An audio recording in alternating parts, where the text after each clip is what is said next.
अब पढ़ते हैं कि इस किंगडम की इस किंगडम के ड्रॉबैक्स क्या हैं क्लासिफिकेशन सिस्टम के। This system do not clear the difference between prokaryotes and eukaryotes. Again कि इस सिस्टम ने भी प्रोकैरियोट्स और यूकैरियोट्स में डिफरेंस नहीं बताया। Some biologists disagree about the position of fungi in kingdom plant. कुछ बायोलॉजिस्ट थे वो इस बात से मुत्तफिक नहीं थे कि फंजाई को स्टिल जो है वो प्लांटी में रखा जाए, किंगडम प्लांटी में रखा जाए। Fungi resemble plants in many way but not autotroph. ये फंजाई प्लांट्स की तरह तो हैं, ठीक है, प्लांट्स से बहुत ज़्यादा रिजेंबल करते हैं, बहुत ज़्यादा मिलते जुलते हैं, लेकिन क्या है कि वो प्लांट्स की तरह ऑटोट्रॉप्स नहीं है, ठीक है, वो अपनी खुराक खुद तैयार नहीं कर सकते। They are special form of heterotroph. वो हेटरोट्रॉप्स की ख़ास किस्म है that get their food by observation, जो कि ऑब्जर्व करके क्या करते हैं कि अपनी खुराक तैयार करते हैं। They do not have cellulose in their cell wall rather possesses chitin. उनके पास सेलुलोज भी नहीं होता उनके सेल वॉल में, और उनके पास काइटन होता है। तो ये चीज़ें जो हैं ये डिफरेंस करती हैं फंजाई को प्लांट के साथ, ठीक है। अब 3 किंगडम क्लासिफिकेशन सिस्टम की बेसिस क्या थी कि इन्होंने एक 3rd किंगडम बनाया जिसका नाम था प्रोटिस्टा। इस किंगडम में इन्होंने जुगलिना के लाइक जितने भी ऑर्गेनिज्म थे वो इस किंगडम में रख लिए, बैक्टीरिया को भी इस किंगडम में रख लिया, लेकिन फंजाई अभी भी किंगडम प्लांटी में ही था, उससे इन्होंने नहीं हटाया। और क्या किया, इनके अब ड्रॉबैक्स, अब इस सिस्टम के ड्रॉबैक्स क्या थे कि प्रोकैरियोट्स एंड यूकैरियोट्स का कोई डिफरेंस नहीं बताया, जो कि पिछले का भी ड्रॉबैक था और इसका भी ड्रॉबैक है कि दोनों ने प्रोकैरियोट्स एंड यूकैरियोट का डिफरेंस नहीं बताया, ठीक है। और दूसरा ये कि फंजाई की उसमें भी जो ड्रॉबैक था, जो इसमें भी ड्रॉबैक है कि फंजाई की इन्होंने पोजीशन जो है वो गलत रखी है कि वो किंगडम प्लांटी में नहीं होना चाहिए, क्योंकि फंजाई प्लांट्स की तरह रिजेंबल तो करता है लेकिन वो ऑटोट्रॉप्स नहीं है, वो हेटरोट्रॉप है, ठीक है। तो बहुत सारी चेंजेस हैं, बहुत सारे जो है इसमें डिसिमिलरिटीज़ भी हैं। तो ये था 3 kingdom and 2 kingdom classification system. अब इनकी ड्रॉबैक्स को मद्देनज़र रखते हुए 5 किंगडम क्लासिफिकेशन सिस्टम आया था। वो पढ़ते हैं कि 5 किंगडम क्लासिफिकेशन सिस्टम क्या था।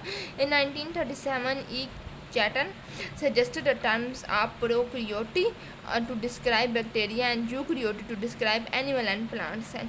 अब क्या था, ई चैटन साइंटिस्ट था, उसने एक टर्म थी प्रोकैरियोटी बैक्टीरिया और बैक्टीरिया को डिफाइन करने के लिए, उसको डिस्क्राइब करने के लिए, उसकी डिटेल बताने के लिए, और यूकैरियोटी एनिमल्स एंड प्लांट सेल को डिफाइन करने के लिए उसने यूज़ किया। इन 1967 Robert Vatican introduce the 5 kingdom classification system. अब क्या कि प्रोकैरियोट और यूकैरियोट का कंसेप्ट आ गया, ठीक है। अब इंशाल्लाह नेक्स्ट टाइम हम अपने यूनिट में प्रोकैरियोट्स एंड यूकैरियोट्स में डिफरेंस पढ़ेंगे, डिटेल भी पढ़ेंगे कि आखिर ये इन दोनों में फ़र्क क्या है। मैंने लास्ट यूनिट में भी आपको बताया था, तो आपको होप आपको रिमेंबर होगा, आपको याद होगा कि प्रोकैरियोट एंड यूकैरियोट का मेन जो बेसिक है डिफरेंस वो क्या है, मैंने आपको बताया था, ठीक है, आपको याद होगा। This system is based on, अब क्या है कि रॉबर्ट वाटिकन ने 5 किंगडम क्लासिफिकेशन सिस्टम दिया था। अब इस सिस्टम की बेसिस क्या थी, the level of cellular organisations prokaryotic, unicellular eukaryotic and multicellular eukaryotic, ठीक है। अब वो क्या थी कि सेलुलर ऑर्गेनाइजेशंस के लेवल बना दिए थे, जैसे कि प्रोकैरियोटिक हैं, यूकैरियोटिक हैं, ठीक है, फिर मल्टी सेलुलर यूकैरियोटिक, ये डिफरेंट लेवल्स बन गए। The principal mode of nutrition, और इसके बाद इसने एक और क्या चीज़ देखी थी कि न्यूट्रिशन की प्रिंसिपल देखी, तो उनका वे देखा था, उनका मोड देखा था, किस तरह से जो ऑर्गेनिज्म है वो न्यूट्रिशन यानी कि खुराक ले रहा है, जैसे कि फोटोसिंथेसिस ऑब्जर्वेशन है या फिर इंजेक्शंस हैं। और the basis organism are classified into 5 kingdom. इस बेसिस पे ऑर्गेनिज्म को 5 किंगडम में क्लासिफाई किया गया। वो कौन कौन से थे, मोनेरा, प्रोटिस्टा जो कि ऊपर 3 किंगडम क्लासिफिकेशन वाला था, फंजाई। अब फंजाई का ऊपर दोनों किंगडम में इन्होंने जिक्र नहीं किया था, अब इन्होंने क्या किया कि फंजाई को बिल्कुल अलग ग्रुप में रख दिया, ठीक है, फंजाई का किस्सा ही ख़त्म कर दिया कि उसे बिल्कुल अलग ग्रुप में कर दिया, प्लांटी एंड एनिमेलिया, ठीक है। अब क्या था, प्लांटी एंड एनिमेलिया वही टू किंगडम क्लासिफिकेशन की तरह के जो प्लांट से रिजेंबल करते थे उन्हें प्लांटी में रखा, जो ऑटोट्रॉफ से, जो एटोट्रॉफ से उन्हें एनिमेलिया में रखा, ठीक है। अब फंजाई का उसमें था मसला था जो two kingdom and three kingdom classification system में सॉल्व नहीं किया था, इसने वो मसला भी सॉल्व करके फंजाई को अलग ही ग्रुप में रख दिया, ठीक है। फिर प्रोटिस्टा जैसे कि यूग्लिना लाइक ऑर्गेनिज्म और बैक्टीरिया वगैरह के लिए थ्री किंगडम क्लासिफिकेशन सिस्टम में प्रोटिस्टा बनाया था ग्रुप, तो इसने वही प्रोटिस्टा शामिल किया। अब एक ड्रॉबैक दोनों का रह गया, प्रोकैरियोट्स एंड यूकैरियोट्स का, उसके लिए इन्होंने ग्रुप बनाया, वो का था मोनेरा का, ठीक है। अब पढ़ते हैं कि इसमें क्या है। In 1988 Margulis and Schwartz modify the five kingdom classification system of Whittaker. Margulis Schwartz ने क्या किया, फाइव किंगडम क्लासिफिकेशन सिस्टम जो वाटिकर का था इसको मजीद मॉडिफाई किया। They consider genetic along with cellular organisation and mode of nutrition in classification. अब इन्होंने क्या किया कि सेलुलर ऑर्गेनाइजेशन और न्यूट्रिशन के साथ जो है जेनेटिक्स को भी कंसिडर किया, ठीक है, जेनेटिक्स को भी ये बीच में लाए उनकी क्लासिफिकेशन में। They classify the organism into the same five kingdom as propose by Whittaker. इन्होंने उन्हीं फाइव किंगडम में जो है ऑर्गेनिज्म को क्लासीफाई किया जो कि वाटिकर ने किया था, लेकिन जस्ट क्या इन्होंने चेंज किया कि जेनेटिक्स की बेसिस चेंज की। फाइव किंगडम पढ़ते हैं। अब फाइव किंगडम्स कौन कौन से हैं। The general characteristics of the five kingdom are as follow, ठीक है। सी टेबल 3.2 आल्सो, आगे टेबल दिया है वो भी हम देखेंगे। पहले फर्स्ट किंगडम किंगडम मोनेरा है। किंगडम मोनेरा के बारे में पढ़ते हैं कि क्या है। इट इंक्लूड्स प्रोकैरियोटिक ऑर्गेनिज्म, इसमें प्रोकैरियोटिक ऑर्गेनिजम्स थे, ठीक है, शामिल किए गए थे।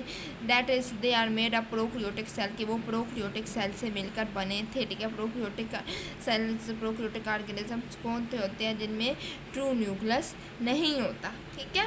अगेन मैंने आपको बता दिया कि बेसिक मोनेरन्स आर यूनिसेलुलर थे। Although some types form chains cluster और कॉलोनीज ऑफ सेल, कुछ फॉर्म जो थे वो चेन्स बनाते थे, बहुत सारे क्लस्टर या फिर सेल्स की डिफरेंट कॉलोनीज बनाते थे। Prokaryotic cells are radically different from eukaryotic cell, prokaryotic cell है जो है वो यूकैरियोटिक सेल से बहुत ज़्यादा डिफरेंट हैं।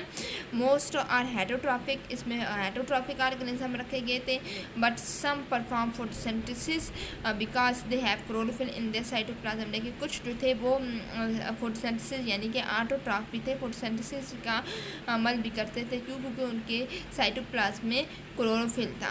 विद इन दिस किंगडम, इस किंगडम में there are two different kinds of organism, दो ऑर्गेनिजम्स के डिफरेंट काइंड्स इसमें रखे गए थे, बैक्टीरिया एंड साइनोबैक्टीरिया, ठीक है। कि किंगडम मोनेरा क्या था, इसमें प्रोकैरियोटिक ऑर्गेनिज्म रखे गए थे, यूनिसेलुलर ऑर्गेनिज्म रखे गए थे, ठीक है। और क्या था कि हेटो ज़्यादातर जो थे वो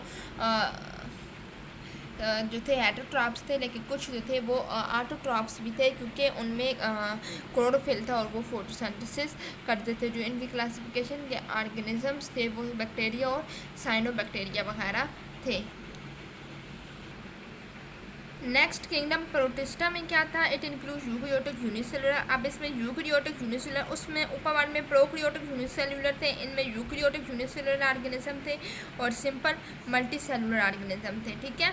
और इनकी तीन मेन टाइप्स थी, कौन कौन सी। Algae are unicellular, algae unicellular है, कॉलोनियल है और सिंपल मल्टी सेलुलर है, ठीक है। They resemble plant cells with cell walls and chlorophyll in chloroplast. ये प्लांट से रिजेंबल किस तरह करते हैं कि इनके पास सेल वॉल है और इनके जो है क्लोरोफिल है, इनके क्लोरोप्लास्ट में क्लोरोफिल। हमने पढ़ा था कि प्लांट्स एंड एनिमल्स में जब डिफरेंस पढ़ा था तो देखा था कि प्लांट्स के पास क्लोरोफिल होते हैं एंड एनिमल्स के पास नहीं होते। क्योंकि क्लोरोफिल का काम क्या होता है कि ये प्लांट्स को ग्रीनरी देता है, क्लोरोफिल का फंक्शन है ग्रीनरी देना, ठीक है, फोटोसिंथेसिस का काम करता है। इस वजह से प्लांट्स में क्लोरोफिल होता है जबकि एनिमल्स में नहीं होता।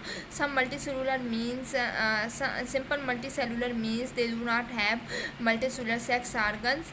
सिंपल मल्टी सेलुलर का क्या मतलब है कि इनके पास जो है मल्टी सेलुलर सेक्स ऑर्गन्स वगैरह नहीं है। And do not form embryos during their life cycle, और ना ये अपनी लाइफ साइकिल के दौरान ये एम्ब्रियोज बनाते हैं। प्रोटोजोन क्या है, सेकंड उसकी टाइप पर रिजेंबल एनिमल से रिजेंबल करती है, वो cells lacks chlorophyll and cell wall, ठीक है, जिनके पास क्लोरोफिल भी नहीं होता और जिनके पास सेल वाल भी नहीं होता। सम प्रोटिस्ट आर फंजाई लाइक, और कुछ प्रोटिस्ट जो हैं वो फंजाई लाइक होते हैं, कि यानी उनमें फंजाई लाइक जितने भी ऑर्गेनिजम्स हैं इसमें इंक्लूड होते हैं, ठीक है। प्रोटिस्ट की 3 टाइप्स हैं, एक वो जो यूनिसेलुलर थे और सिंपल मल्टी सेलुलर थे, ठीक है, जिनमें क्या थे कि एनिमल्स लाइक रखे प्लांट लाइक रखे गए थे, जो जिनके पास सेल वाल वगैरह और क्लोरोफिल वगैरह थे, ठीक है, वो ऑर्गेनिज्म रखे गए थे। फिर प्रोटोजोन था जिसमें एनिमल्स लाइक ऑर्गेनिज्म रखे गए थे जिनके पास सेल वाल और क्लोरोफिल वगैरह नहीं थे। और थर्ड जो था वो फंजाई लाइक जितने भी ऑर्गेनिजम्स थे उनको रखा गया था इसमें किंगडम प्रोटिस्टा में।